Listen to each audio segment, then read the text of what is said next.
Welcome back to Steam-Powered Scoundrels, a Malifaux podcast, episode 86, Dr. McMourning's TED Talk.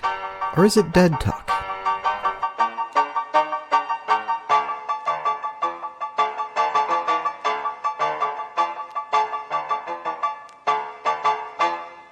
Minty.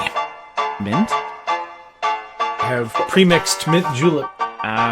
Ooh. By Old Forester. Jake picked this up at Schnucks. And it's Interesting. pretty good. Spectacular. Check that out. What ranch did you add to it? Give it time. Give it time. I guess we probably also need to go over that. Spoilers.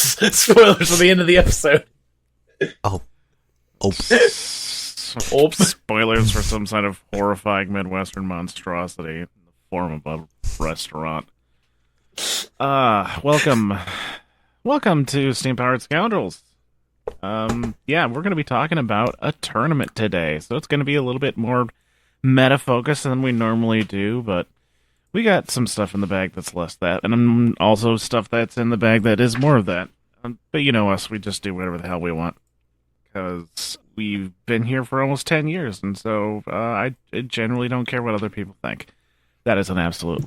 Anyways, hi, I'm your host, Douglas Scoundrels, and with me are two regulars and a newbie. So let's go over, I guess, Hello. Ginger 1, Ginger 2, and would you consider yourself a Ginger, Sam? Good enough. Only if you're paying for it. Okay. Nice. Three-ish Gingers. All right. Hey, Roman, say hi. Hi.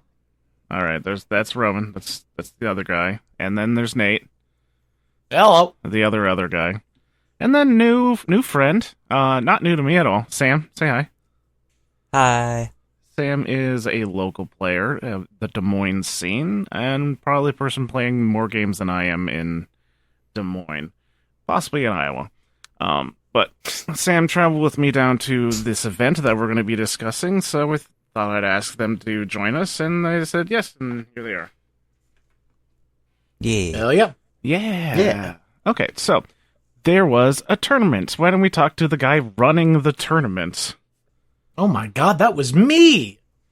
That was me running the tournament, because, I don't know, I wanted to run a tournament. It had been a minute, and I figured it was getting about the time where it's like, you know, we've been hitting the edition since Beta and Gen Con got all over and such, so I put it up to vote for my people, and we all landed on November 15th. And I went back through my list of names that, particularly one of my locals was pumping out event names of varying quality. Very. So I went with Dr. McMourning's TED Talk, Resurrecting Your Perfect Self. Unfortunately, that was too long a name for Longshanks, so we just went with Dr. McMourning's TED Talk for the official title. Ironically, no one played Rezzers. Good. But that's okay. Well, yeah, I wanted to have fun. Because everyone there had taste. Because everything he's talking about, they already know. Exactly. He was presenting to the non-initiated, clearly. I did have McMourning, literally the Thursday before, I'd printed out all the McMourning cards, just like, on the off chance I had to ring, I figure I better be playing McMourning for the McMourning event. Do you know at all how to play McMourning? I got one practice game, and I think he's pretty fun. So, Cool. honestly, doesn't seem overly complicated. So I probably could have done fine had that been required.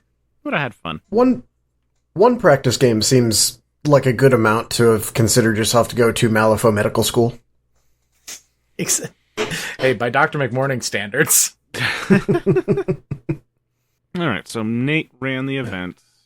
Decided it would be in November, and I managed to find the time to come down to St. Louis for the second time in a month. Yay! One hell of a drive, especially at night. I don't recommend it to anyone. Yeah, it's not the worst, but I can get a little sketch up going that and taking that route. Okay, but unlike Gen Con, I don't want to focus too much on the stuff that wasn't actually involving the event, because we tend to ramble or get sidetracked. We tend to get sidetracked extremely easy, so to prepare for us getting sidetracked for the actual event stuff, I'm just not going to talk about the trip. Outside of, we traveled down the night before, and it was spooky scary. But we made it there without dying, and the hotel didn't have bed bugs. Okay. That's a plus. Yes. So, event time, we get there around 9:10? 10? No, 9:30. We got there around 9:30. Yeah, like 9:30, 9:45, because the store was opening early for Magic pre-release, so that got us in the door a little early, which was nice. Gave us plenty of time to get set up and get everyone ready. Okay. We had 8 signed up for the event, so I just needed 4 or 5. I put up 5 tables just to add variety, and again, didn't know if there was going to be a random person or so jumping in to try to get a game or whatever. So, what was Doug what was the best table you had there? I mean, there was one that had a lot of effort put into it, and I really appreciate you bringing that down, Doug. Would you like to talk about your midnight Seamus board? Segue to myself. Yes, I mentioned it on a couple other episodes that I was working on, like a Malifaux by Midnight board reminiscent of like Seamus's hunting ground, because there's going to be a Seamus themed board. So once I found out that I could actually make the tournament, I painted as freaking fast as possible. Most of the terrain to a point where it looks really, really, really nice with all the little lampposts making little pools of light, and there's a bridge that no one likes playing on. That's my favorite part, how annoying it is to maneuver around the bridge. But yeah, a bunch of Weirdscapes terrain, a bunch of platforms from TT Combat, from their Venice, from their Carnival stuff. Weird lamp packs, a couple of those. Custom mat from Mat by Mars, and some scatter terrain from Also Weird, when they did terrain a long time ago. But yeah, it looks good. Got pictures up on the Discord, and I can share with anyone that did. But I was really, really stinking proud of that, because that was the first time it all had come together onto the board. So I was really, really, really happy with it.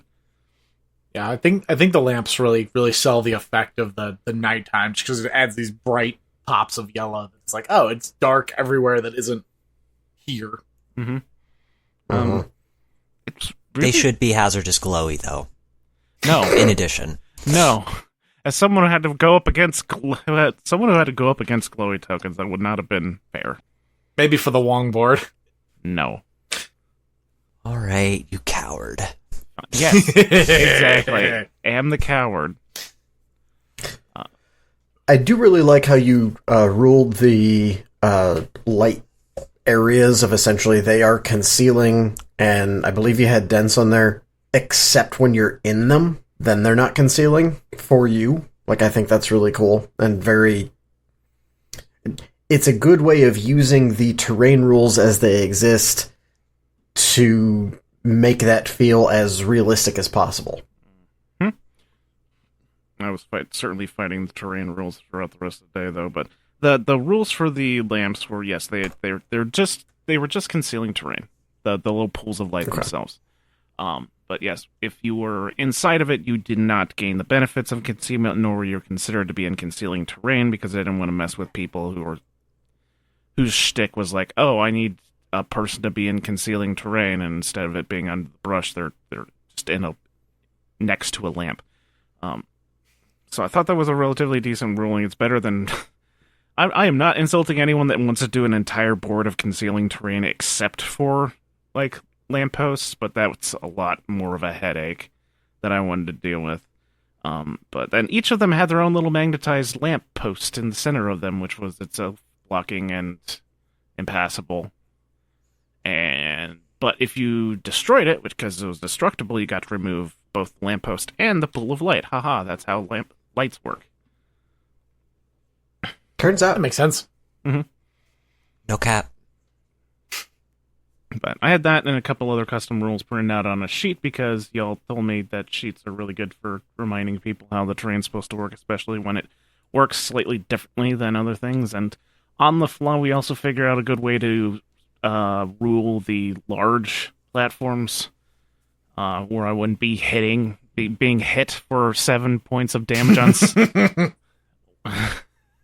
Sam. Certainly no one guilty of that. Who would do that? That sounds like a wacky thing to do. You want to explain that? A really fair and balanced game of Malifaux, that one. Do you want to explain that? Yeah, sure.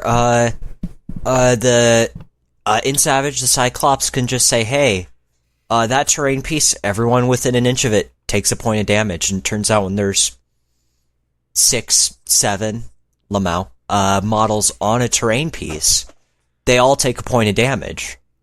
And then you can get your second point of Assassinate off on it. It's pretty cool.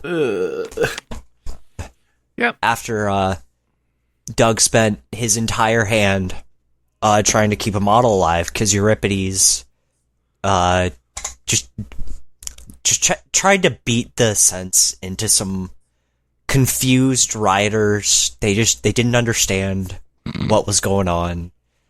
Kind of hard to understand something when you're dead. Yeah, pretty much. Because Euripides is mad skibbity toilet. Fergalicious in... Can we cut his mic? Their mic, sorry. No. Okay, let's stop talking about my terrain, actually start talking about Malifaux. Sounds good to me. No, that's the older child just complaining, probably because I took away the food she snuck. God, I'm just so good at staying on topic. Okay, we played 3 rounds of Malifaux. First, me, Doug, the host here, hi. I decided that I need more reps in with Tony because I was on a bit of a Tony hiatus because I played her so much throughout the beta that after, I think, mid-September, I was like, I'm just going to try everything else in my supply of minis, and I'm not even close to going through all the ones I have and playing them. But I was like, hey, let's get some dubs, get some W's in for Tony here. Make sure that I know her as well as I think I do. So yeah, it was just a bunch of Tony, a weekend of Tony. So I just had a blast punching the crap out of things. Roman, what'd you come to this tournament planning on doing?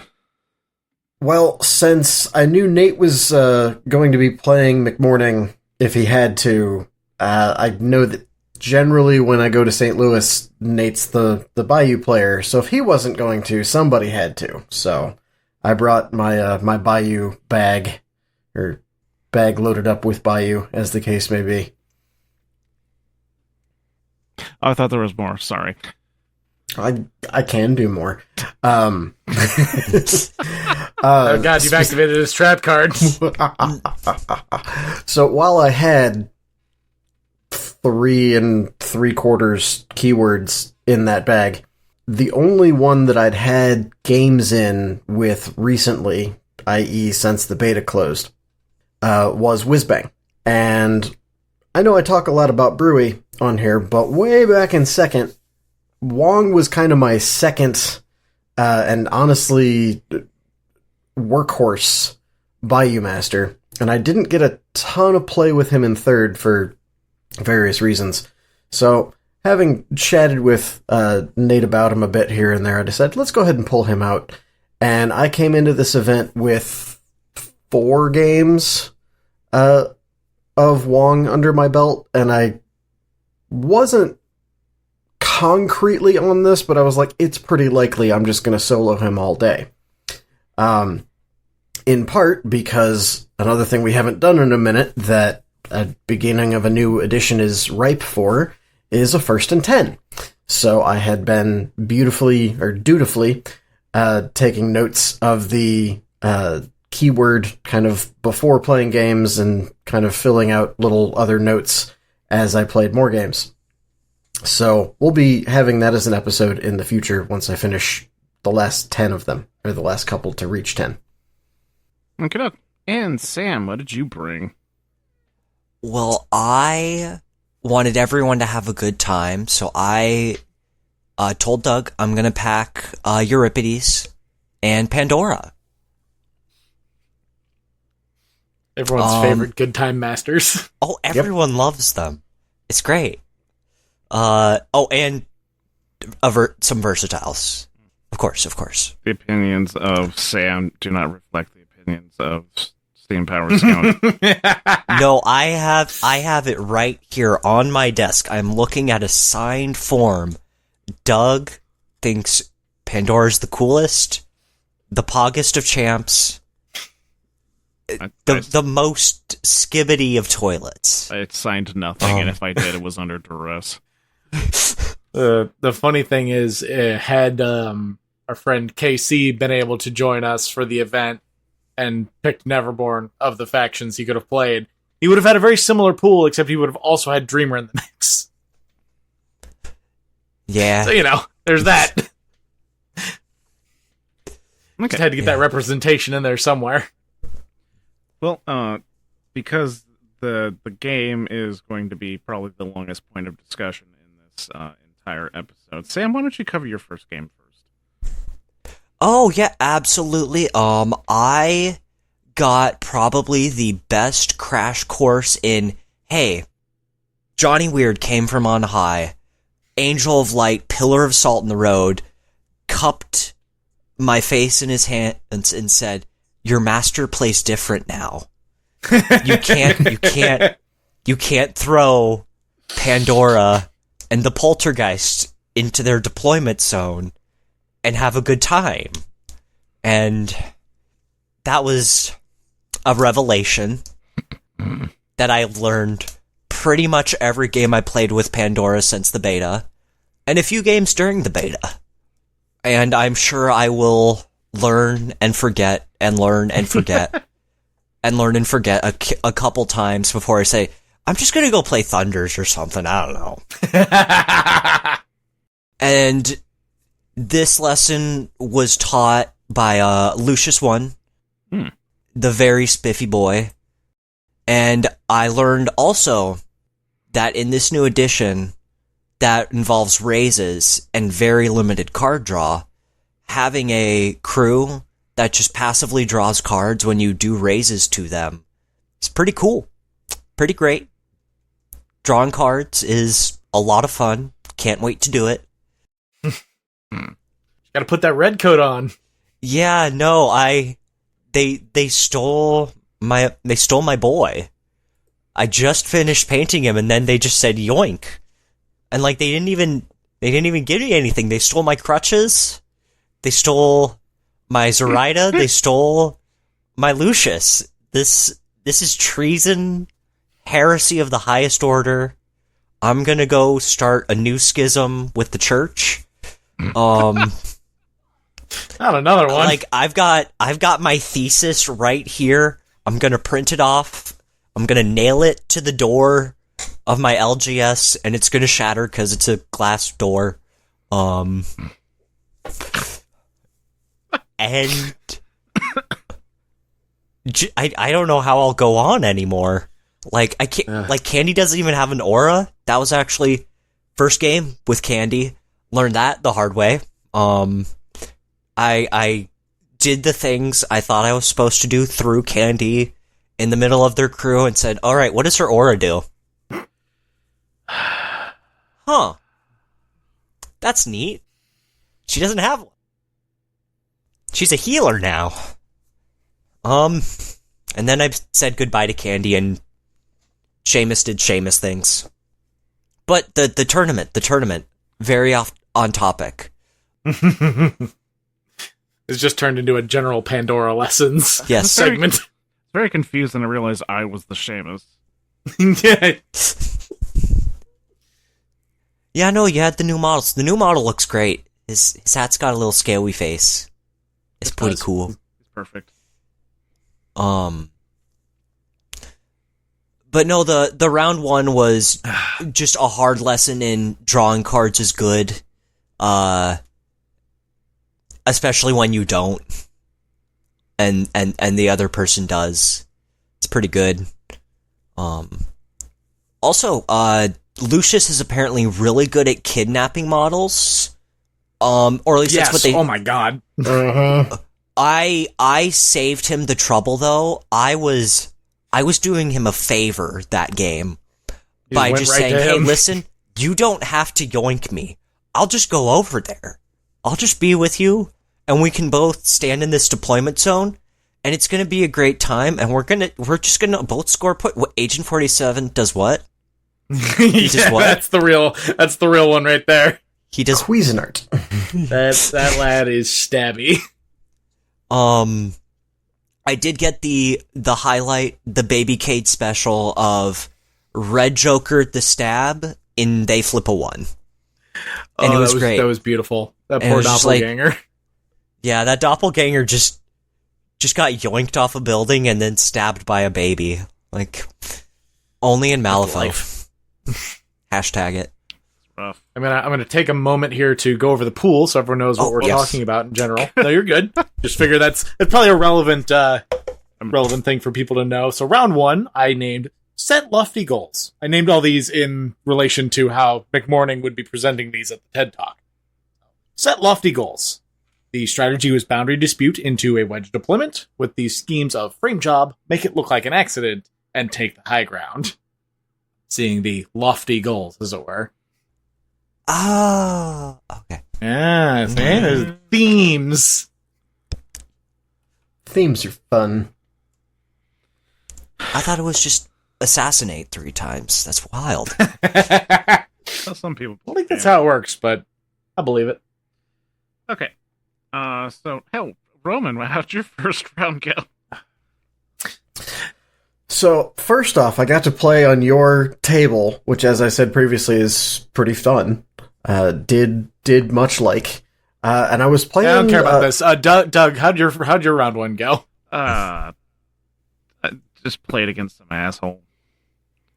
Yeah, that sounds right. Anyways, Roman, continue. Yeah, I was playing against some guy was playing Tony, and I was kind of surprised that Doug let them, like, while he was there. The fact of the matter is that doesn't actually narrow it down because Rich was also playing Tony.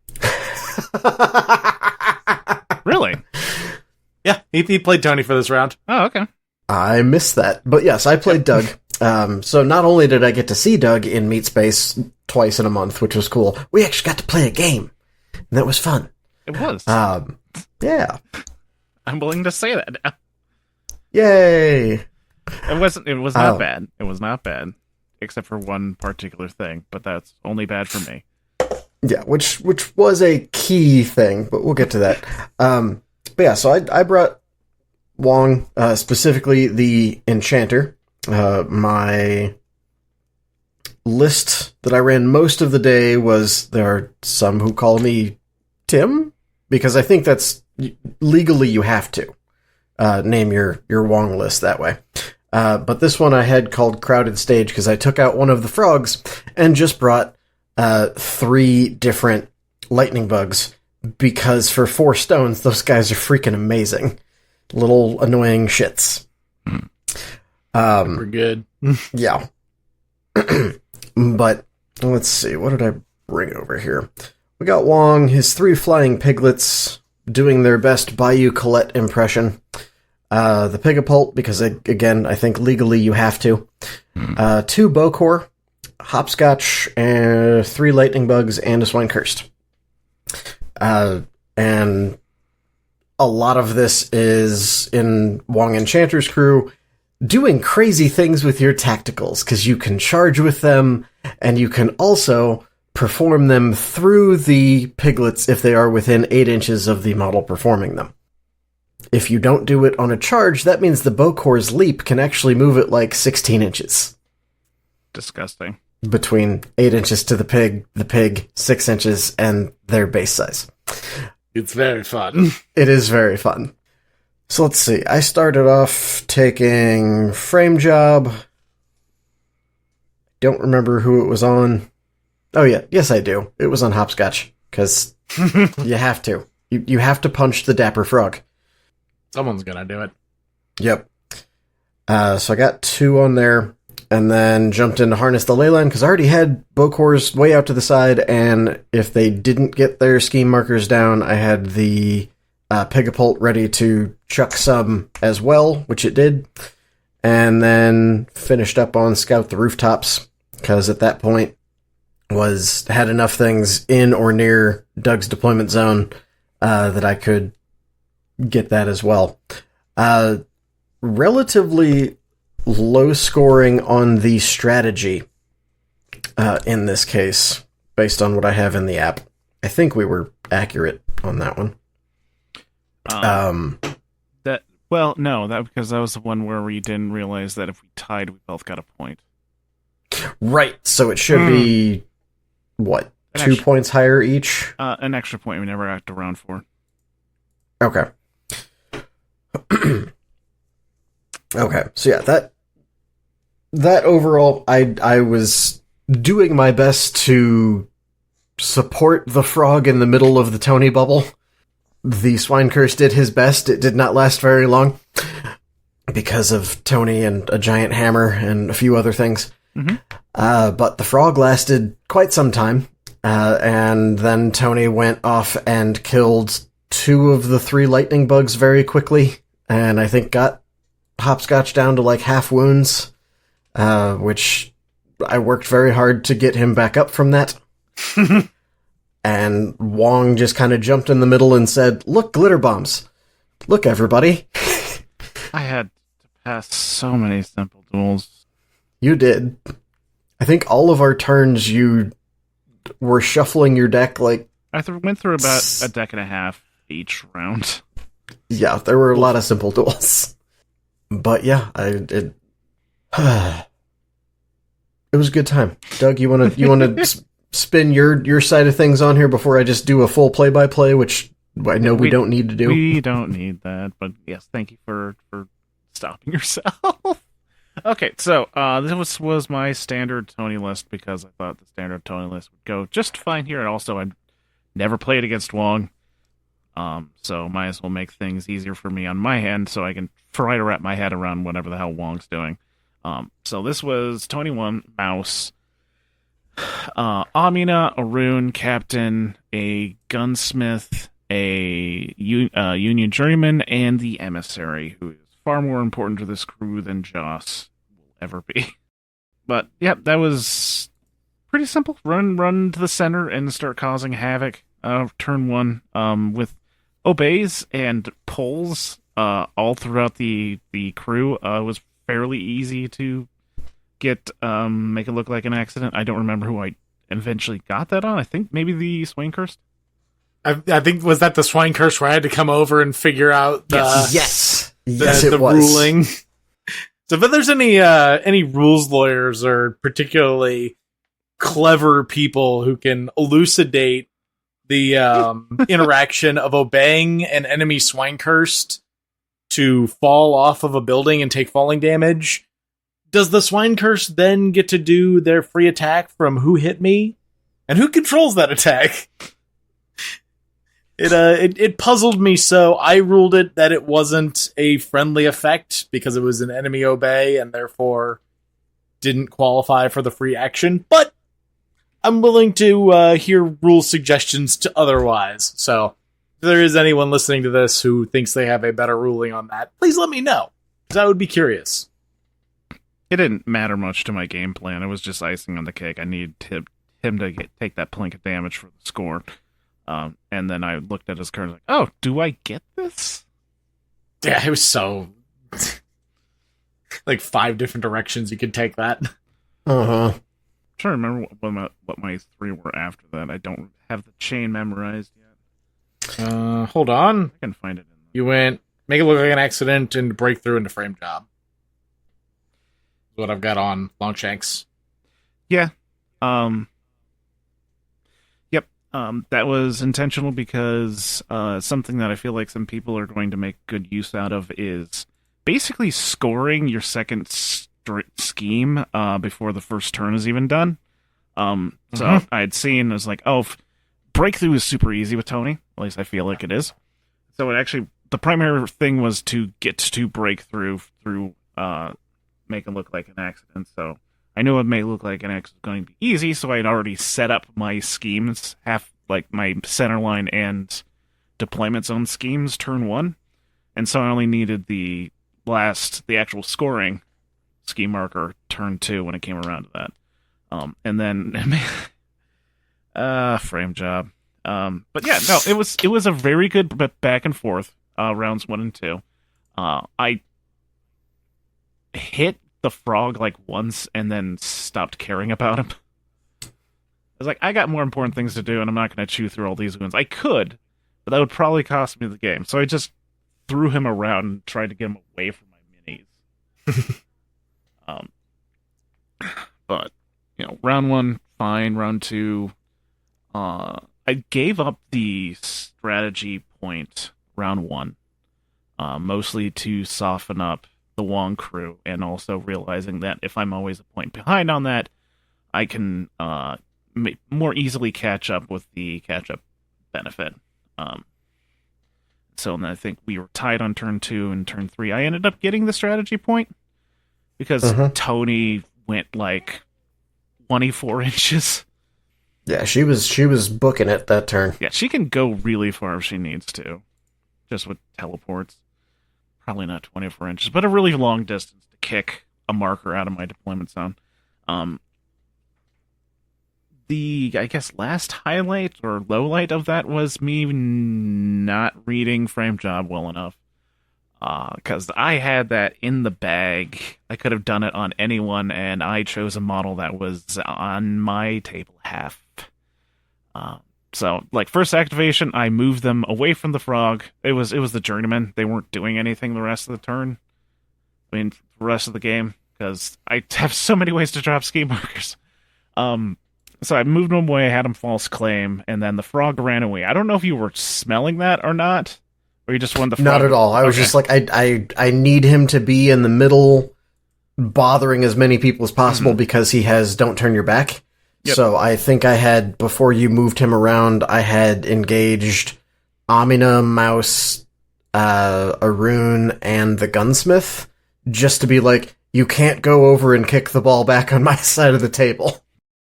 Amina at some point got knocked off, but then I went with her, and I did the same trick you did of using the flying piglet for a leap, for longer distance leap, for the frog. And then I broke line of sight to the frog because I was on the ground, so I had to walk the line myself to a different marker so I could see him again. And then I obeyed him to charge the Union Journeyman. And then it's like, woohoo, 2 points. No, it's zero points. That hurt real bad. Yeah, and let it be known for the listeners, the only reason it occurred to me that to even call you on that, because you were so, you did it perfectly. It was so on point. The only reason I had a beat of like, oh shit, and then hang on, was because not that long ago in Toledo, round 3, I was facing Nate.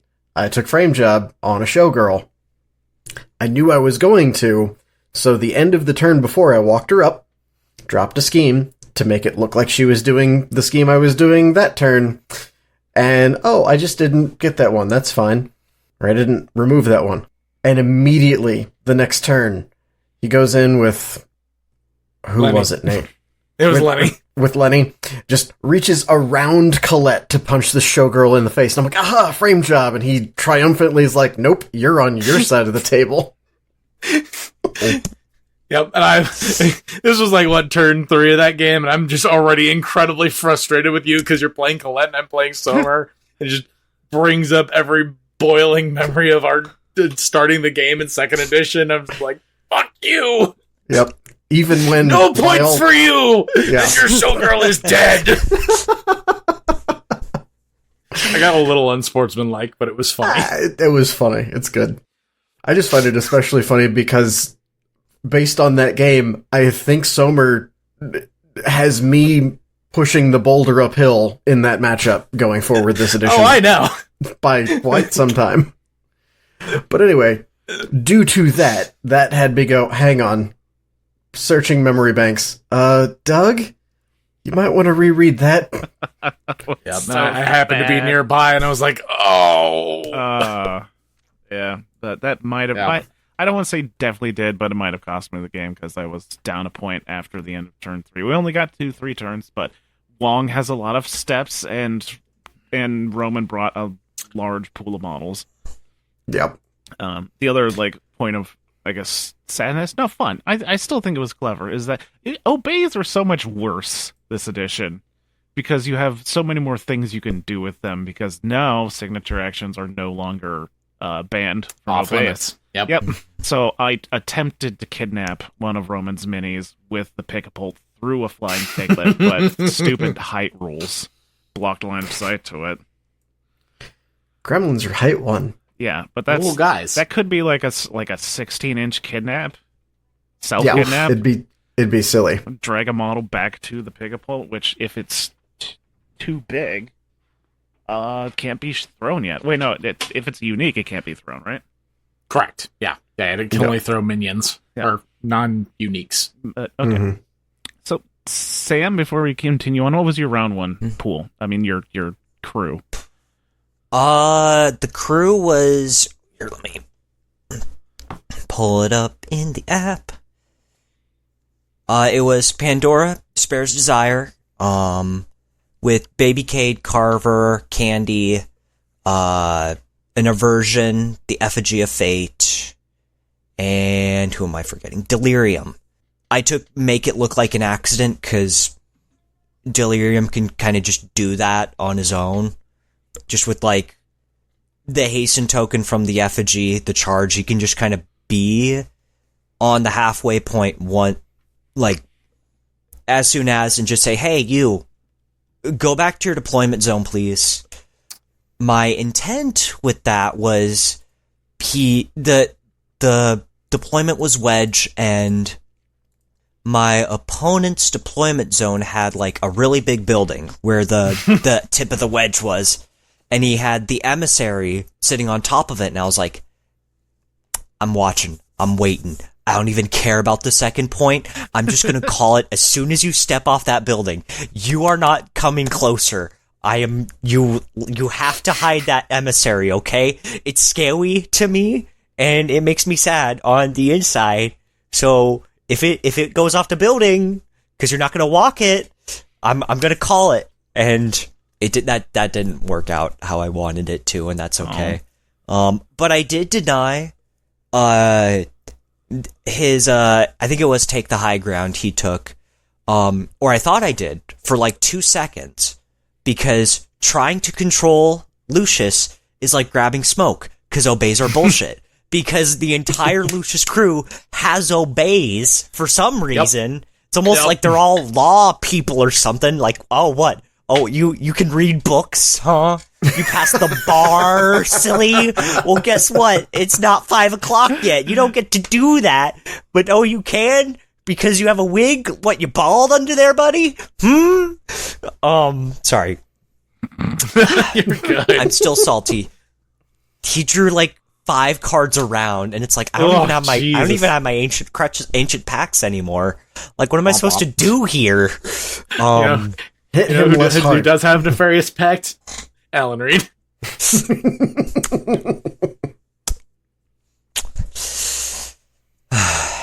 Alan Reed, Chat, like, falling I'm off gonna the building. Say a word. But no, it was a great game. And honestly, what I should have done, I tried to play control, or I thought the Pandora I played was gonna do the bog down and say, hey, we're all gonna be in a big cuddle pile good. I should have just beat him to death. Yeah. Like, I should have just taken Carver. Like, I actually made, what is it called? I think it's like Found You or something. The trigger on his Smashing Pumpkins. Yep, Found You. There was like a big piece of dense terrain, and I was like, okay, I'm gonna sit Carver right behind this. I'm gonna put the corpse marker right inside, so it's just touching something important. Then I'm just gonna put Carver in the middle of your crew, and he's gonna be like, "Hey, I'm here." And he killed some changelings, and it was great. I'm still 100% disappointed that Smashing Pumpkins doesn't have a trigger called Infinite Sadness. Well, you're playing against Pandora. It's already there. It's It's true. like it's on the crew card, actually. For unique models, though. Is that right?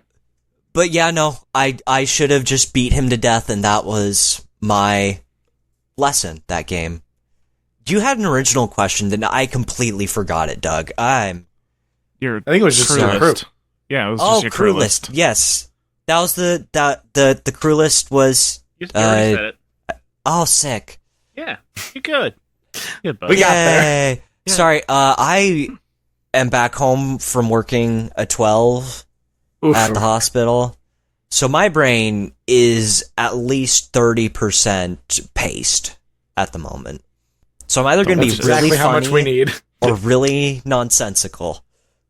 Welcome to Steam-Powered Scoundrels, 30% paste. 30% brain power podcast. Yeah. Okay. Anything else on round 1, or do we move into round 2? Unless we're going to talk about think Subway. Pretty good. I can go over what round 2 had. Let me scroll up here 1 second. So round 2 was expand your horizons. We had plant explosives in flank with breakthrough, detonate charges, and search the area. Get out there and really expand your horizons. Okie dokie. Wheel of Names, tell me who has to go first. This is a crutch. Thank you for round 2. volunteering. Oh, it looks Doug. like I'm going first. Okay. Hooray, Doug. Okay, so I had one extremely important goal this tournament, and that was to give Tony 2 a W. Because for fun, I was looking at the statistics on Longshanks, and for those that want to go out and do that, I specifically set the dates from August 1st of this year to now. I specified August 1st because that was about the time when the beta was more or less wrapped up and there was very few changes going on. People were more or less set on how Malifaux was going to start playing out. So I considered August 1st to be really the start of 4th edition. And since then, there were 2 total games played with Tony 2. Union President, I guess. We all know that. And one was a loss and one was a tie. So, you know what? I'm going to get myself that first win and be the greatest Tony player of all time. So, this was the round to do it, because this was the most schemy. At least at the start. Well, schemy as in need to drop stuff, too. Like, taking the interact action, if I need to specifically take the interact action, it's better in Tony 2 than Tony 1. I went up against the meme list, which, due to fat fingering, I hit the button too fast, and instead of going from, hey, you're playing Tony, what's your crew gonna be, I went from, hey, you're playing Tony, to let's start the game. And once you lock in that crew, which I didn't intend to do that, you can't go back. So I was playing my default Tony 2 list against a crew that I probably would have selected some stuff against, considering it's. I don't think I specifically said it. This is Rusty's writer list. All 4 of the writers and the Soul Battery and Rusty on Horse a Cycle. Roman looks scared. I will always be afraid of Rusty a little bit. Okay, yeah, fair. And yeah, throughout the course of the game, we realized that this crew was not is definitely a meme list, and also god awful at plant explosives. Yeah, I think bare minimum this was not the pool to bring the riders, but Michael wanted to give him a try, so. Yeah, Michael was a very good sport about it. But it was pretty much a breeze for me. I went with detonate because again I can just crap out a ton of markers. Uh-oh, my phone died. That's not good. Uh-oh. Oh, no. And then after that, it was Runic Binding, which is the easiest scheme for MNSU, I feel like. And that was another one where, hey, Detonate's also really easy, but Runic Binding is even easier, so I already had, I think, 2 of the schemes down. I had all 5 schemes down, 3 of them for Detonate, and then 2 of them for Runic Binding already. But yeah, my biggest issue throughout that entire thing was the mechanical writer shutting off Fitzsimmons' aura, which is pretty critical to Tony 2 being a very survivable crew, as opposed to Tony 1's very murderous crew. And that took me to turn 3 to finally kill that damn thing. But I did. And once that was it was still relatively simple for me to get all my stuff down. I think the game ended up being 11-6 for me. 11-7. 11-7. Yeah. Okay. Yep. Shanks. Yep. Oh goodness, what even was my last? Leave your mark. Oh, thank you. More ski I markers. remember I was there when you were walking through getting the horseman to do a scout the rooftops for a point. Yeah, at that point he was having a rough time, and I think he wanted to call it quits. Like, no, let's get you some more points. You can do this. I think he kind of forgot that horses can't scale, but they can still climb. Might have been.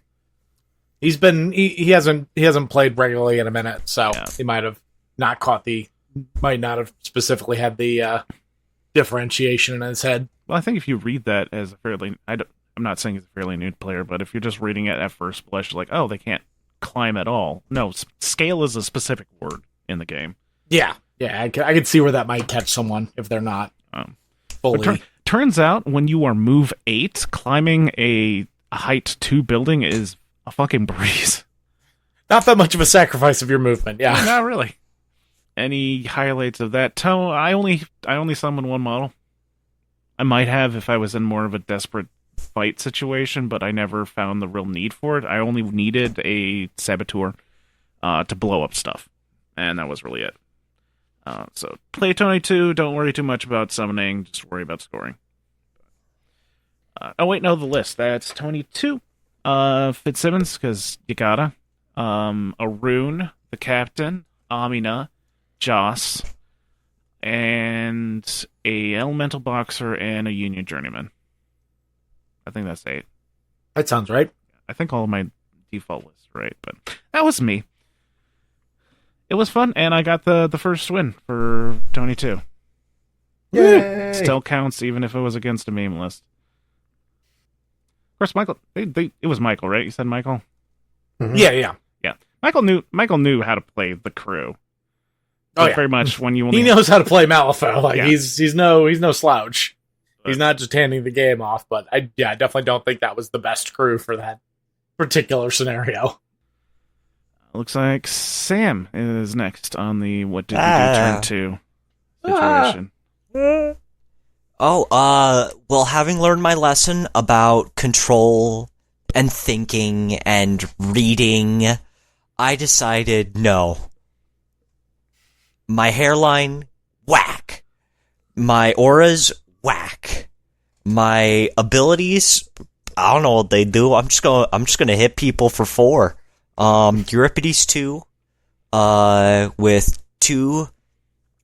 1 Jarian, 1 Garian, and 2 Cyclopses, the Effigy of Fate, and Vasilisa. Not that I was playing combination against. She's there. She does things, kinda. Might as well make use of it, I guess. Yeah, she was just a. There might. She's quirky. She's quirked up. Explain what the strategy is. Oh yeah. The totem Strix can just throw out a couple scheme or remains markers for Vasilisa to make wicked dolls out of. Oh no. Because I know summoning requires a lot of effort for Tony, where you need to have a unique model, and it needs to be engaging someone, and you need to take damage, and it costs a soul stone. And the summon comes in damaged. And they come in damaged, yes, that's true. I also require a lot of work to do that. I need 2 6s. 2 6s for 2 models. Yeah. Fucking great. Oofda. And they have stealth, so like they might actually survive a turn. Who knows?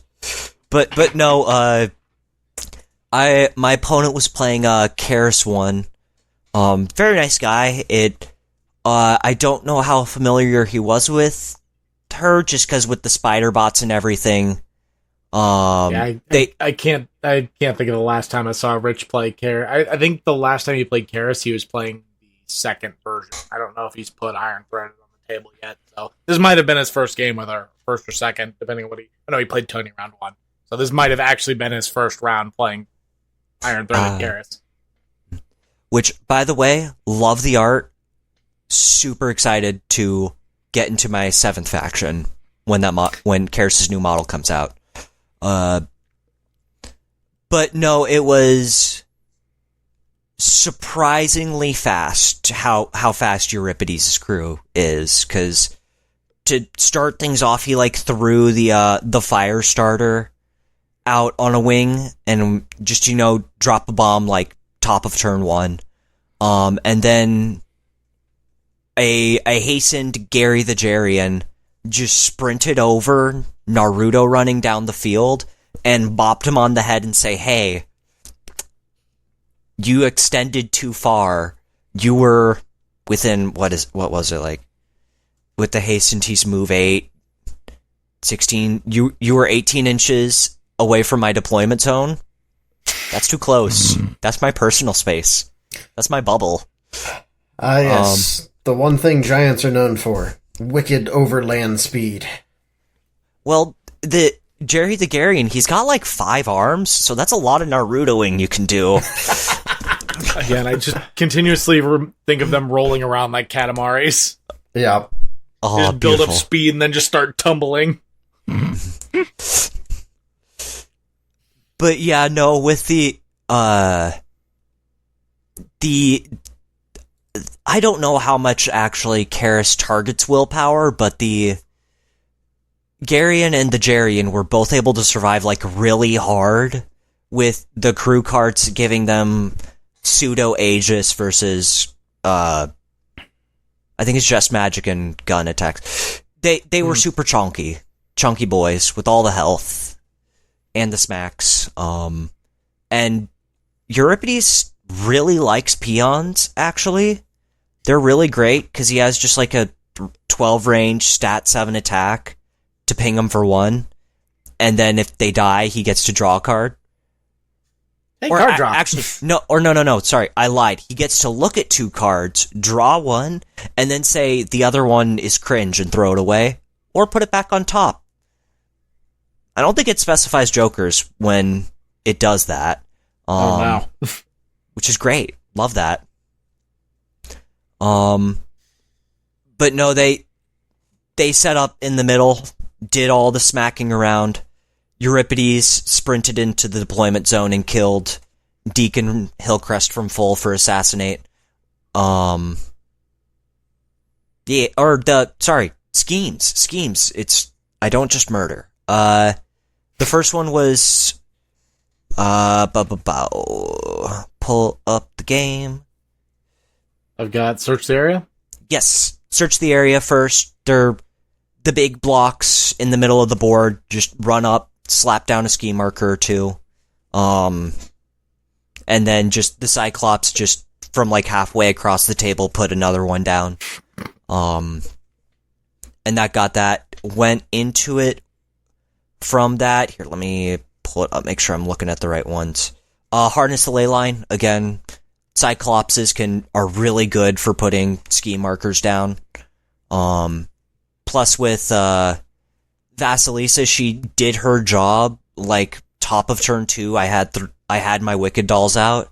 She could just kind of meander up the board, put down a couple ski markers, and just exist. Because if the Wicked Dolls aren't gonna die, because they don't matter, but they're just gonna from halfway downtown just throw out adversary. Because Euripides really needs those plus flips, It's really he's a bit weak actually. Otherwise, Mr. Jonathan Weird, if you're listening, can you give Yuri a buff, please? Shut up. It's discrimination against the bald, But no, it was, the spider bots didn't survive very long because, actually, fun thing, the numb tokens and the frozen solid didn't matter very much because he would remove them right away and summon spider bots with them. So the condition didn't do anything. It was more just, hey, you want to remove that, don't you?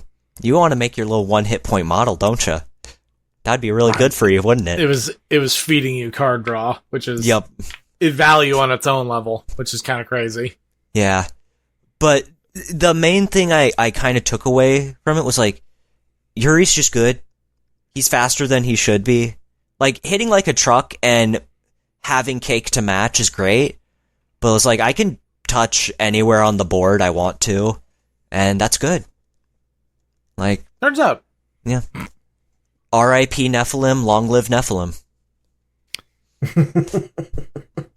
So, Roman, how'd your game go? Well, this was, I think, my first game playing against one of Nate's locals, Ken. We might have had, I was going to say, we may have had a game at some point in the past, like just on a random night I was able to make it out there. But this is the first one I'm having a memory of. But this game, I did run there are some who would call me dim list, which is exactly the same as before, just drop 2 of the little guys, the lightning bugs, and put in hopscotch. Or, excuse me, put in Hoochdanny, the other frog. I was also delighted upon loading in my list to see that his list was called Piano Man. So we had a nice little chat over the importance of naming your list fun things.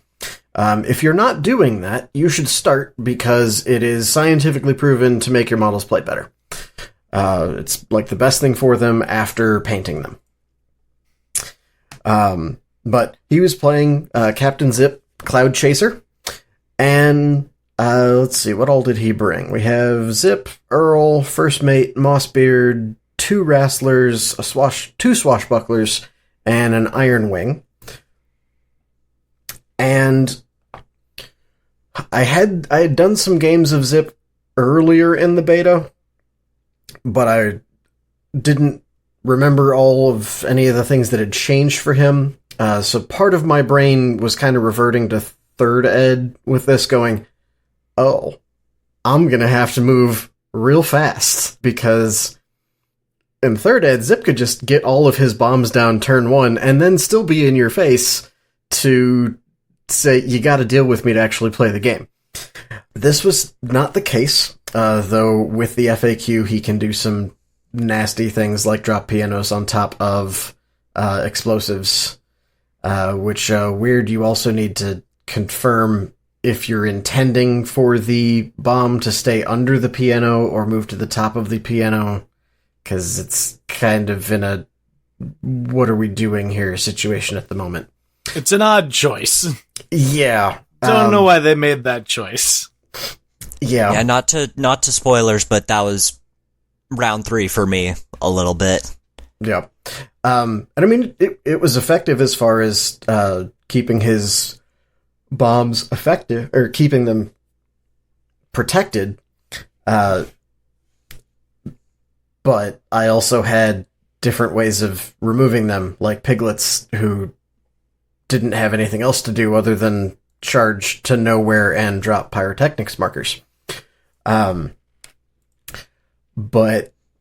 it was a fun game, and then I realized, oh, I'm actually going faster than you are, because really it's just Zip and the Iron Wing that's going super, super fast. The First Mate, I do not know what was going on with Ken's hand and his flipping, but the First Mate successfully leaped, I think, once all game.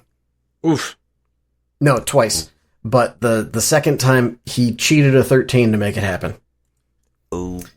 Yeah. Is it at least a 13 atomes for the scheme marker? Yes. Okay, that's good. I believe so. That's something. That might have been why it was the 13. Probably. Now You that I'm probably won thinking the about scheme it. marker. But it was the thing. But I went into this going, okay, there's a lot of scheme marker schemes that Wong likes to do because of Enchanter Wong's like main action that he does, not an attack, but he can do it off a charge, is drop a scheme within 8 and do a little shockwave off of it, or a pulse off of it, and then if you get a raise on the action, it stays there. So he's doing a lot of that. You have some other ways of putting schemes down at range with the Pegapult and stuff. So I'm like, all right, what ways of getting rid of scheme markers do you have? Because I know that's long time been a thing that Zip's crew could do. And in this case, his main way of dealing with that was the swashbucklers and Mossbeard. So I made it my business to have frogs eat the swashbucklers. Well, eat one of them. The other one, I think, got swine cursed airdropped. And that was a little while later. But I have to say, big props to Ken, because after a little bit, this crew takes a little bit to get going because of the amount of damage they can do through shockwaves, which are very much up to your opponent to fail. But you do eventually run out of cards. And that means eventually, if they are in kind of any area, you can start putting damage on people. And around end of turn 2, beginning of turn 3, that started really rolling in my favor. Let's just say that we talked out the latter half of turn 4 because he had Zip and a Wrestler left. Oh. Yeah. Yeah. But big props to Ken. He was having a good time the whole time, and I checked in with him, like, if you want to talk it out, like, earlier, I was like, I don't want you to, like, hit your head against the wall because this game isn't fun. He's like, no, I'm having a blast. We're having a good time. It's just not going well for my minis. So big props to Ken. Thank you for the game. And we both had a lot of fun. I kept saying I was running along as the entire purpose of him showing up here was to collect fireworks for his next show. Because not only was I putting down my bombs, I was picking up his. And yeah, that was easier when there were fewer models on the table. Long story short, this ended 11-4 in my favor, which I'm not used to that big of a blowout. I was kind of flabbergasted at myself.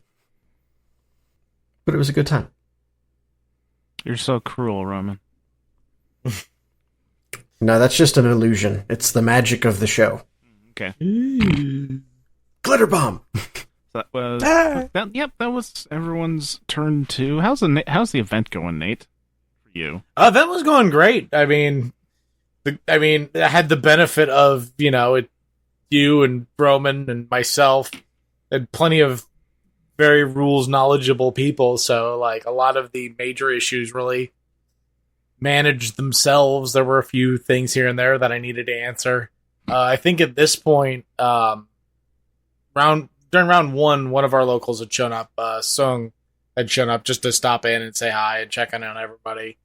And then he had left, and then KC popped in, and our friend Sean popped in. So I think one of them ended up pulling a game off the board game library at the game store. That is game night in St. Louis, for those if we hadn't mentioned it. And but they pulled a board game called Splendor, which is a neat little kind of engine building game where you're essentially engaging in the, blood diamond mining trade for the powers of the nobility and such. It's one of those really old, well-traveled grandparent games to the modern day board game revolution. Not quite up there with like Catan or Take It to Ride, but I don't know why I'm getting that. Sorry. No, you're good. Like I know I had seen this game around. I just had never actually played it or really delved deep into it. But I can see why it's been one of those games that you see at like every store because it's a solid little game. I enjoyed it. Also played a little bit of Love Letter, another classic. So that's what we were doing for most of round 2. And that speaks to the fact that everyone was pretty well versed in the game and what they were doing, so there wasn't too many heavy questions that I needed to be involved in. One of them was my fault. I'm proud of that. Yeah. And then we move on to round 3, the final section of the TED Talk. Always loot the bodies. This pool was controversial. I'm curious to hear everyone's takes on it in game. So this was corner recover evidence with a pool of assassinate, grave robbing, and public demonstration. I would like to go out on a limb and say based on just the shout-outs I heard while setting up for round 3, this was only controversial in that you liked that you created it, and no one else wanted to play it. Yes. Yes. I was quite pleased with this pool because I'm like, what is like the most like violently seeming pool that I can just completely nerf with corner deployment? Yep. Thanks, Nate. Yeah, no problem. Spectacular. That I was gung ho for that scheme setup. I was like, oh, it's the murder strat. It's the murder schemes. Oh, buddy. Oh yeah, let's do it. Corner. Okay, Yes. senor, amigo. Okay. And just why? That's not even like fly in the ointment. That's like a whole different insect in there. That's like a dragonfly, or I don't know what other big bugs are out there, like a fucking locust. A mantis. You just dropped a tarantula into my sunscreen. That's Also, also the ointment was Tiger Bomb. Exactly. Exactly. This is exactly the reaction I wanted to this pool. Congratulations. Thank you. Thank you. Mm-hmm, mm-hmm. Oh, goodness. Oh, goodness. Sorry, just looking at the round 3 and everyone but, well, I guess Roman didn't score round 1? No, Okay. I don't believe I did. What was your first declared? So I went with public demonstration on this one, and that was 100% because of the crew I was going into. Because having faced Tiri before, and also played by my opponent Blake, who came in from Indy, he's one of my locals, I nicely refer to Tiri as we have 4th Ed's Teal Hoffman, except by Hoffman I mean 3rd Ed Hoffman, because they are just about that tanky. You don't remove them from the table. You just don't. So going into them for round 3, I was like, this is a very killy pool. What one thing can I slice out and then try and just run circles around him and not let him come to me? Because just like 3rd Ed Hoffman, they're gonna sit in a bubble and they're not gonna leave. Very far, anyway.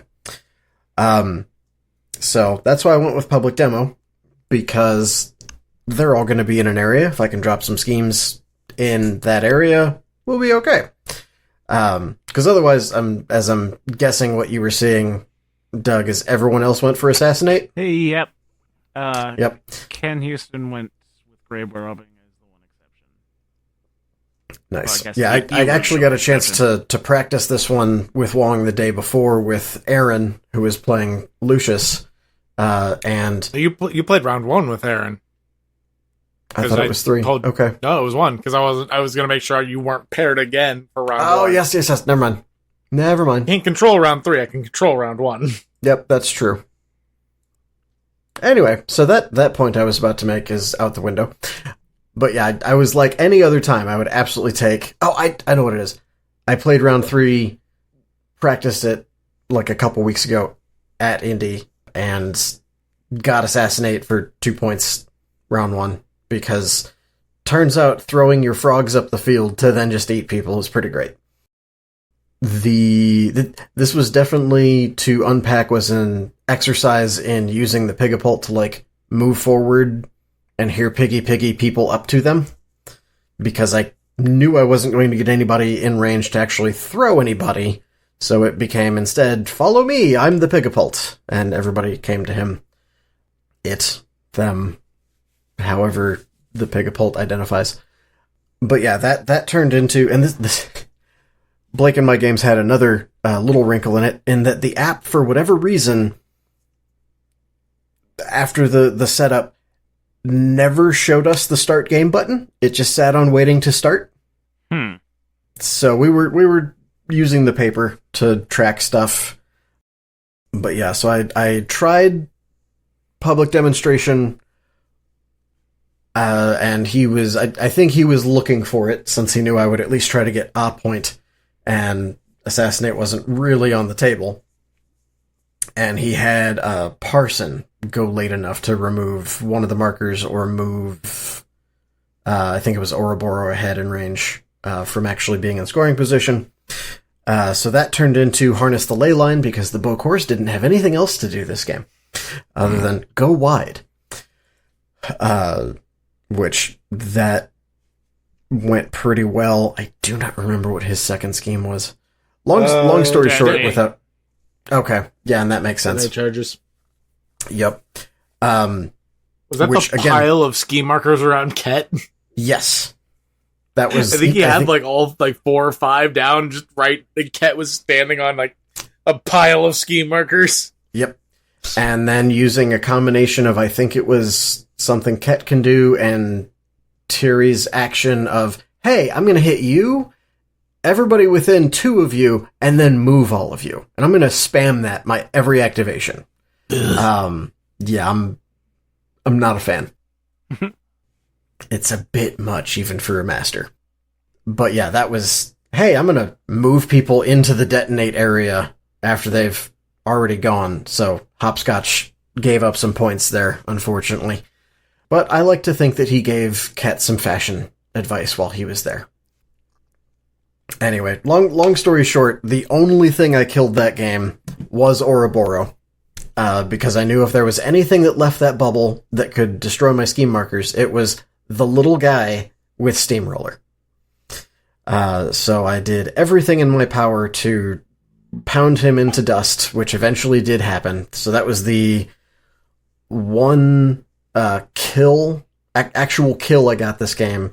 So the only other strat points I got were from picking up the initial marker and the extra point for putting a scheme down near terrain that was stretched far enough to be close to his deployment zone. We both got those. I think we both just got 1 point on the strat. So this literally came down to, I only got 1 point on my second scheme, or rather my second scheme that actually scored for, which was Scout the Rooftops. I thought about taking Assassinate then on Ouroboros, because I aimed for him that turn, but I knew I couldn't take him out that turn. I could just activate his demise. I killed him the next turn. So, there it is. But yeah, I had 5 scheme points, he had 6, so that ended up in a 1-point loss for me. It was a very good game, though, and we were both moving real fast to get those crews moving. I definitely, by the end of the day, felt much more confident with running Wong and running him quickly while still making good decisions. Mostly. So. Yay. It's not Wong if you're not making a couple fuck-ups. It is impossible to do things Wong while playing Wong. And by the same token, it's impossible to not do everything Wong while playing Wong. It's all Wong to me. Mm-hmm. It's almost like there were 2 versions of McMourning there because it's a paradox. I do love the part of the game where you say it's Wonging time. It sure is Wonging time. Hey. And you Wong all over the place. Okay. Speaking of Jared Leto, Sam, how'd your game go? Okay. Oh, no! Don't you do that. Don't you say that to me. Doug, that is our honored guest. How dare you? Hey, how dare you? You don't call me honored. Damn, all right. I'll go fuck myself, I guess.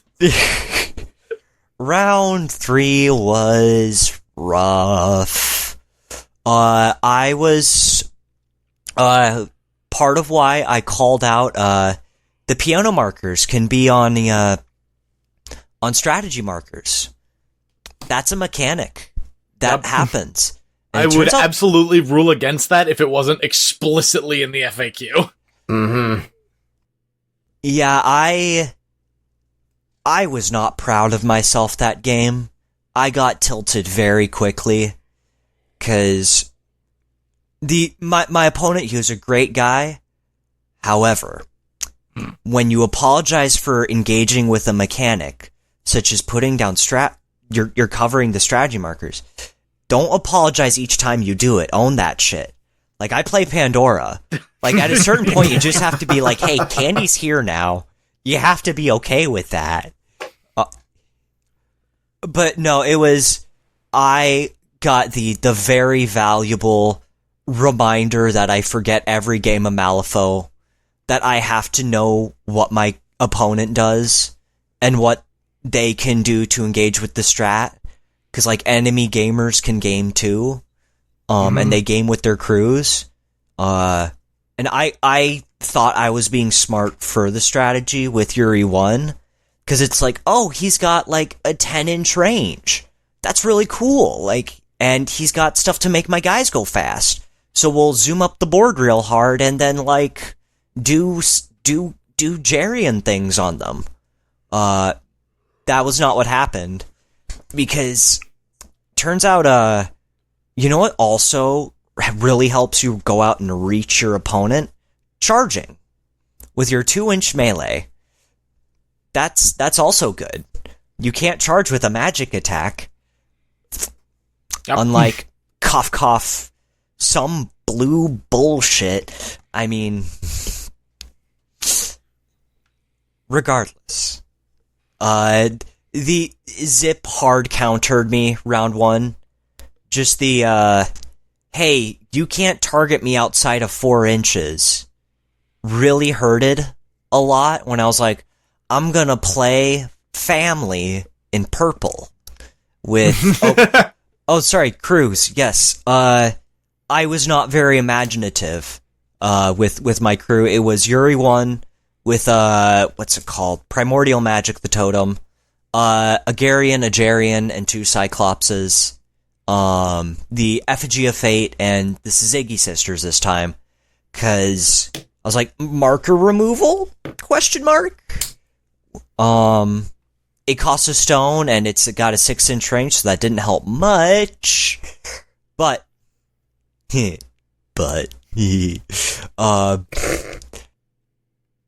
where was I going? Right, yes. Giggled too hard. Forgot what you were saying. Hi, ADHD is a hell of a time. But no, the forced inefficiency of the piano markers, plus Zip can just say no, bye, just fuckity bye. Just like, I'm gonna spend a zone and be halfway across the map now, and also because I'm a Silurid and do frog bullshit, I'm also gonna be the other half of the way across the map, and just gonna do that. And I also got this fucking mosquito that can just like ferry this ginger bastard across the field with a wrench, and like, you can't assassinate that guy because like, oh, you're shooting him? Oh, you got your first point, bucko? Well, he's over here now. He's back in the deployment zone, you coward. You scrungly little gremlin. I'm gonna find your shoelaces and I'm gonna replace them with spaghetti. Do you understand me? I'm gonna be checking my shoelaces tomorrow morning. Oh, sorry, language. But no, it was a game of all time.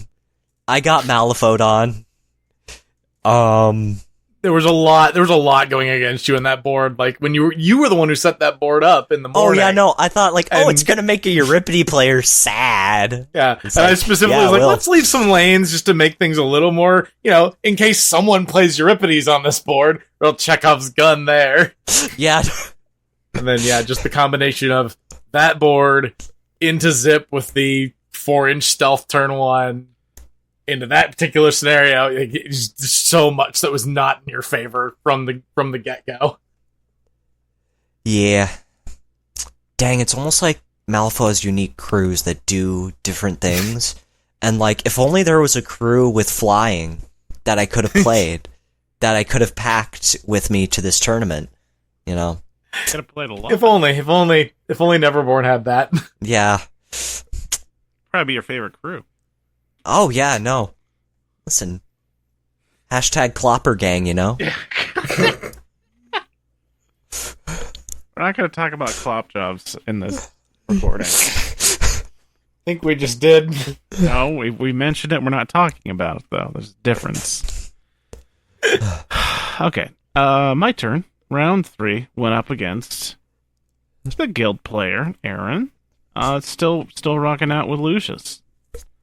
I brought the exact same crew I did turn 1 round 1 because I knew that at this point my brain was a little bit fried and trying to play something that I was less familiar with might take a little bit longer and make more mistakes. I made plenty of mistakes regardless, but yeah, and this was one of the ones where like getting to pick the deployment zone as the attacker benefited me severely because Lucius doesn't enjoy climbing a bunch of stuff. It's a little bit harder. I think there's a decent amount of like moves in the crew, but you can't move up a wall. You have to walk up it or scale it. So the elite crew was kind of stuck up trying to get on top of terrain turn 1, whereas I had some nice 1-inch ramps that was easier to get up there. Fun fact, we took assassinate on each other's emissaries. But I ended up giving a point up for assassinate turn 1.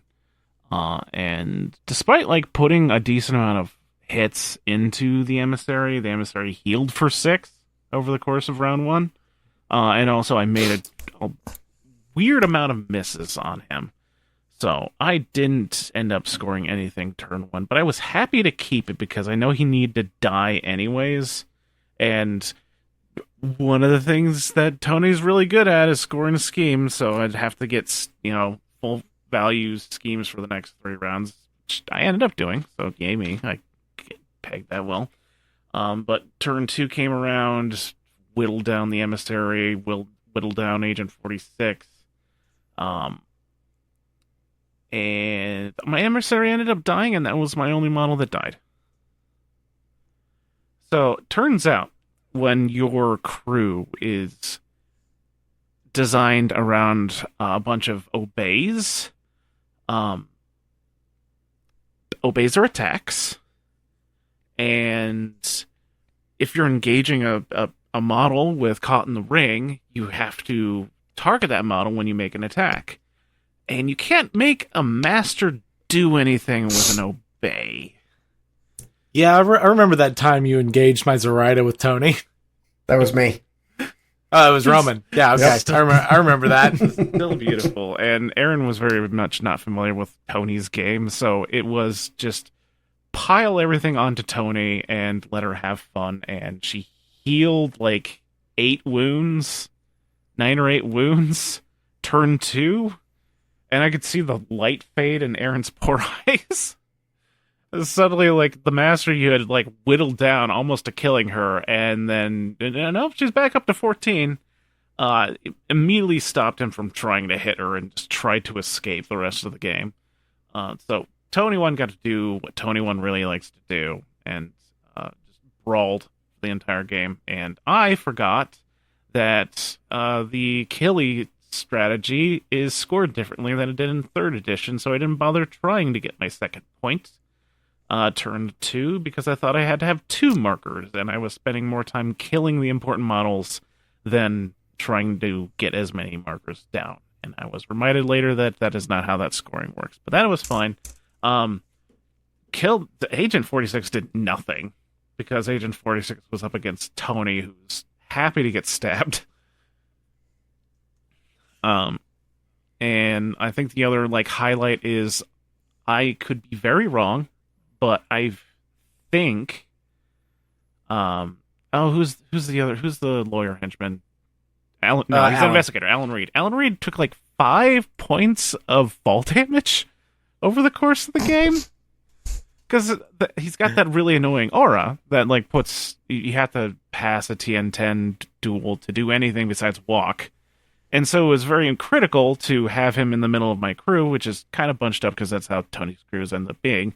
So it was just a back and forth of him getting back on top of this platform where we were all situated, and me just shoving him off, usually with a pistol whip. And then him using out of action obeys to put him back up there, and me just shoving him off again. It It was fun. It was fun. So we were like neck and neck the entire game, and then turn 4, I had a bit of a explosion of points because at that point, so much of his stuff was dead that I shot up to like a 9-6 win. Yep, that's what I've got. Mm-hmm. But yeah, fun game. I'm sure Aaron has a lot of things they would do differently against Tony 1 in another game. Probably just stay the fuck away from her if at all possible.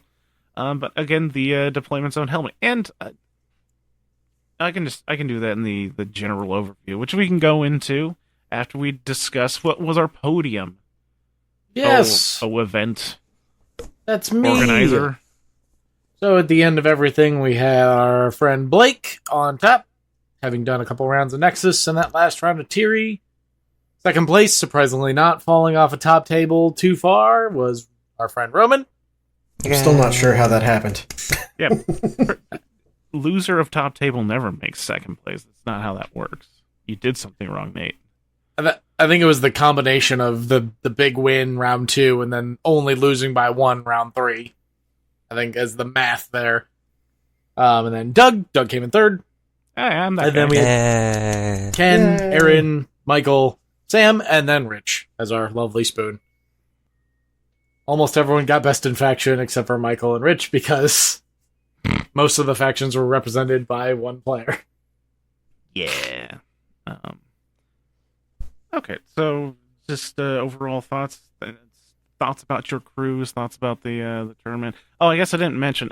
So I got the full points for Assassinate turn 2, round 3, and then I went on to score. I think I had again like 2 ski markers down before actually starting turn 3 for Runic Binding, which was easy peasy, and then finishing off again with Leave Your Mark. Surprisingly enough, Aaron didn't guess any of my schemes. With the Lucius. Yeah. You're doing this. Admittedly, he forgot round 1, and I think another round maybe. Yeah. But, and the other's that. Okay, so overall thoughts on the tournament. Go. I'll just keep talking. Nate ran a very good event. I had a lot of fun. Plenty of time to play games, except for round 1 because Wong just is a time suck. I don't know why we took so long, honestly. Honestly, I think that was mostly just my unfamiliarity with that specific list, because that was a bit of a... I tried like something similar in one previous game and said, oh, that could actually be really good for this pool. So I was instead of kind of going by, oh, this is more or less the unpack I've figured out, I was adapting on the fly, which I hadn't played enough games to do that quickly.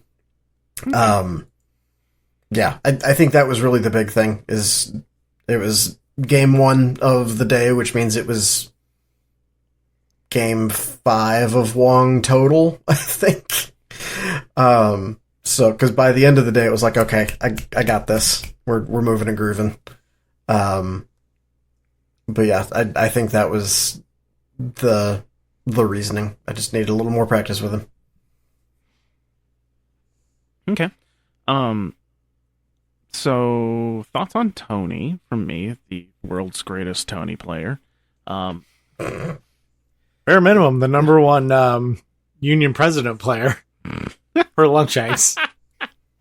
Yep. God.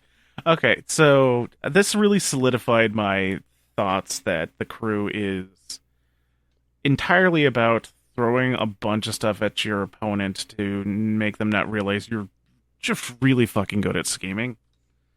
And then there are a couple of schemes that she doesn't really do well, but I don't know if there's any like instance of a pick 3 where you don't have something you can easily do.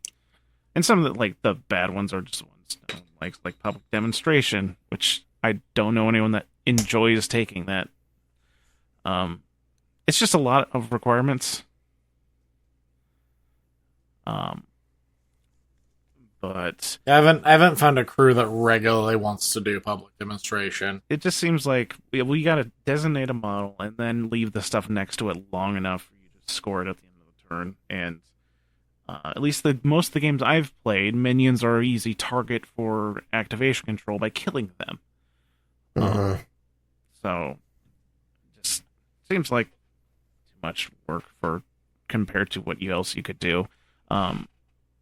Also, like, preparing your schemes for the next round ahead of time is fun and makes it really, really easy sometimes. Because I know at least once during the beta, I got runic binding off the first activation of a turn. So everything was just set up ahead of time. I think the ones that you can score don't have to wait till the end of the turn to score are going to end up being more popular. But that's my thought. As much as I hate the ability, Captain's Watch Your Head, I got off every round. For those of you who don't know, he's got a very weirdly restrictive ability that says, hey, if I fall off a building and I land in base contact with an enemy model, they'll take damage because I'm falling on top of them. I'll still also take damage. But it was just weird that I managed to get it off every game. And twice, I think, in my last game. Yeah, I'd still rather it be something else, but it's quite silly. I didn't completely forget about the emissary's arcing ability, which is the reason I bring the bastard. But I think it was a case of, like, I never needed to have it go out that far. And so the part that was important to me was the arc, not the positive flip. And so I forgot I could just do it for the positive flip anyways. But he still did good in both games. Admittedly, he was mostly just a distraction in round 3. So my opponent was not worrying about my models crossing the center line to just beat up on his stuff. Still think that's a very important aspect of the game, is if you can control the center point, the center line, and be on the opposite side of it, you can control the flow of game a lot better than your opponent can. Or it could be like Roman and I's game. We were effectively just on each other's half of the board at the end. As you should. Just trade sides. Just trade sides. Okay. Thoughts? Go with Roman. Well, I won't go too deep into them because we'll be doing a 1st and 10 on Wong specifically, but in general, Enchanter likes anything that requires him to put scheme markers down, especially if it's something where they don't need to be near him necessarily. Which means you can put them down near your enemy to have them kind of drain their hands. Or you can go, and actually I'm putting them there and look points. So it is... He is quickly occupying a similar process in my brain, though different enough that he's still definitely his own crew, as Colette, star of the show. And not just because they both have 3 flying totems. But yeah, I had a lot of fun with it. Nate always has a good event going, and got 3 fun games in. And then we were violently Midwestern with our dinner. Let's get Sam's review, and then we can quickly talk about dinner as our outro. Yeah, no, yeah. Oh yeah, you betcha. Yeppers. But no, the takeaway, I really like how Euripides and Savage play. It is just big meaty boys slapping meat all over the table. It's a great time. What? What? No, keep going. Oh, okay. Slapping the meat, Doug. Just, It's back on the menu. Thump onto the table. And also, Pandora, I love her to bits, but she is definitely a different crew than in 3rd. It's almost like it's a new edition or something. Yes. Couldn't be me. But no, excited to get in more games with her. Sorry, Doug. Just to see which models I can throw into your face and say, here, deal with this, because that's pretty much most of Euripides' setup is just, hey, are you prepared for this? If not, Lamau.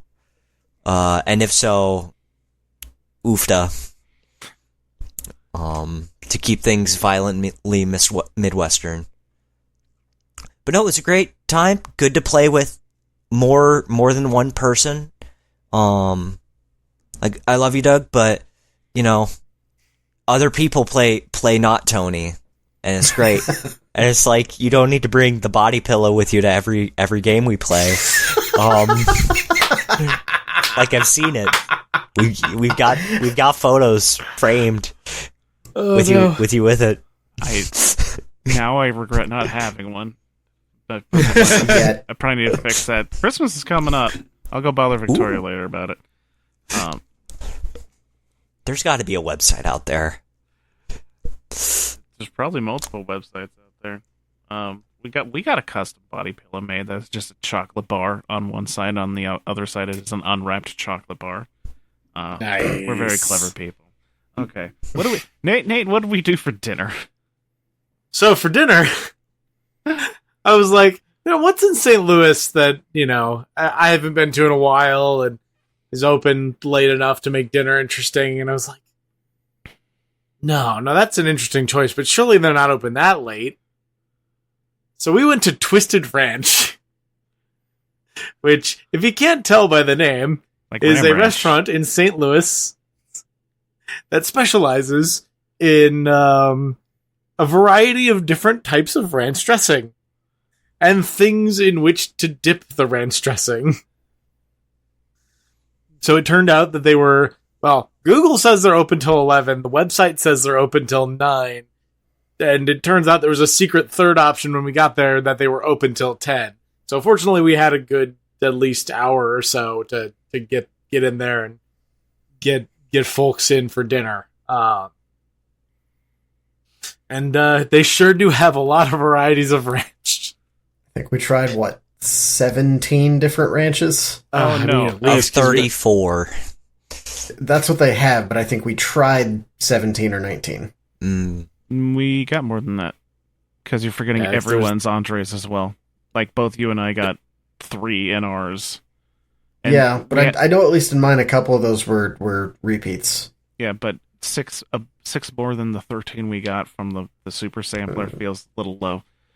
That's fair. We got almost 30 cups of ranch, mostly different varieties of flavors. It was just as good as I remembered it being the last time I'd been there. And spoiler alert, it felt absolutely disgusting about halfway through dinner, and I kept going because I could not stop myself. We over Midwesternized Doug. Yeah, it was violently Midwestern. We were chock full of ranch dressing. Just like those varying flavors. At Nate's when I went home.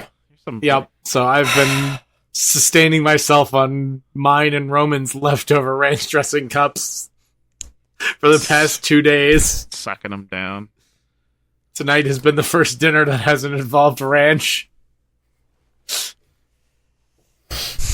I woke up Sounds about right. With the taste in my mouth the next day, so it sticks with you. I really needed more of that roasted garlic ranch and the pesto ranch and the balsamic ranch. I needed those in IV bags. I took a bottle of the peppercorn Parmesan ranch home. And our waitress hooked us up. Yeah, she sure did. She was just like, here, have bottles. It was a little slow, but I just imagine it was because it was later in the evening. It was a Saturday night, so I wasn't going to harsh him too much for that. And once we got our food, we were good to go. So Yep. I ain't mad about it. All right. I think that's good for the tournament review. Again, thank you, Nate, for running that for us. Yeah, happy to do it. I was really kind of wanting to do one again. It had been a minute because I missed. I mean, I had wanted to do one in August, and that didn't end up happening. Things happened and life happened, and then finally I was like, sweet, I can slip one in here real quick. Thank you for letting me bribe you to get another prize. Oh, all right, Doug. I would have given it to you anyways. There was one model. I would have felt bad. All right, so the prizes came around. I didn't want any of the boxes on the table. Started sifting through the variety of randos in the big box. The giant box of prize support I have over here, various bullshit models. I have my own. Yeah, I know. Yeah. We all do. But found Dr. Alexei Sokolov, and I realized that I had, sold my Joss. So I needed a Joss. And this is a far superior Joss because he actually has 2 weapons. And the goddamn artwork currently is gold vanilla 2E Joss, who only has 1 axe. So why would you put arc axes on the card, weird, if he only has 1 on the model? And I'm not upset about that at all anyways. So I got him. And then I was like, oh man, that alt Titania looked pretty good because I have Titania as well. But I wasn't just going to take that because I'd feel bad. But I did get some store credit for 3rd place, which I just gave to Nate to pay for the Titania. Which you didn't need to do, but it's fine. I would have felt bad. So thank you for on that, Nate. And thank you, Roman, for playing against me and being so comforting after I was just so mad at myself for that fuck up round 1. I was glad to have the opportunity, if sad that you forced it upon yourself. Yeah. Because I have literally been there. Yeah, but at the end of the day, the only thing that stopped it was me selecting the wrong model. I would have had it go off, and I genuinely most enjoy this game for feeling clever, and so doing shit like that and the Pig-a-Pole Kidnap made me feel really, really happy in my dug parts. But yeah, thanks for coming on and playing, and thank you for being a first-time guest, right, Sam? Yes. Yes. And thanks for... At least that I remember, but that doesn't mean much. Thanks for accompanying me on the spooky ride down to St. Louis. I really appreciate it. Absolutely love to yap at you about clop jobs. Yeah, we're never going to do that ever again. Okay, and thank you for listeners for having to put up with knowing that the word clop job exists. We are making jokes about Malifaux characters and their OnlyFeet accounts, and the joke eventually got around to Nekima. Got the hoosies. Oh no! And thus the word clop job was born. But anyways, thank you for sticking around and listening to that explanation. And that's how we end the episode about my tournament clop jobs. So if you're over in the St. Louis area and you want to get some Malifaux in, you see me post on my tournaments, feel free to come on down and maybe we could talk about that in person. Yeah, just come play. And if you're interested to hear more about clop jobs, you can find me over at the city of Des Moines. And me too, I guess. But anyways, that's good. And crap, what's my sound off? I actually forgot it for a second one. And as I always say, fun is always king. My brain's functioning properly. It's good. Come on. Anyways, bye. Bye.